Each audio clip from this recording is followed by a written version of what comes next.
Imagine this, you're grabbing lunch at the Trump Grill, minding your business, when suddenly protesters storm in, rip off their disguises, and start chanting for an activist release. That's exactly what went down at Trump Tower this week.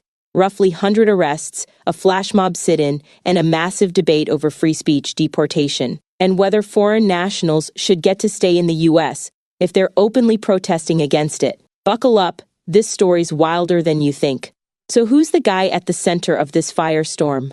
Mahmoud Khalil, a Columbia grad student, pro-Palestinian activist, and legal permanent resident. But here's where it gets spicy. He's not just some random college kid.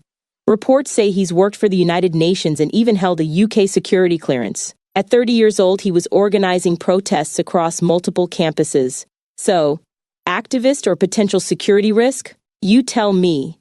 The Trump administration says he's a threat. Protesters say he's a martyr. And ICE? They're not playing around. They're revoking visas and green cards for what they call anti-American agitators. But is this about safety or silencing dissent? Let me know in the comments. Should the U.S. deport non-citizens for protesting? Or is that crossing a line? Remember last spring when Columbia's campus looked like a war zone? Students barricaded inside buildings, NYPD busting in with SWAT gear? Yeah, Khalil helped lead that. And guess what? The university just expelled some of those protesters. A year later, talk about a slow burn.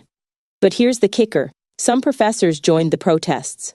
So now, Columbia's stuck in a civil war, radicals versus administrators, all while losing millions in federal funding. Oops. Imagine if your tuition money went to this chaos. Would you be mad? Drop a yes or no below. This isn't just about one guy or one school. These protests spread like wildfire. NYU, the new school, even high schools. And now, they're hitting Trump Tower. So what's next? A nationwide campus uprising? More deportations? Senator Rubio says Khalil's a national security threat, but without public evidence. Critics call it political targeting. Meanwhile, another student, Ranjani Srinivasan, just fled to India after her visa was revoked. Coincidence? Or a new ICE playbook? What if this becomes the norm? What if any foreign student protesting risks deportation?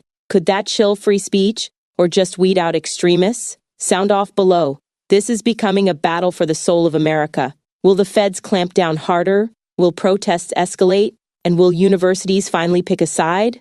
Oh, and P.S., these protesters aren't done.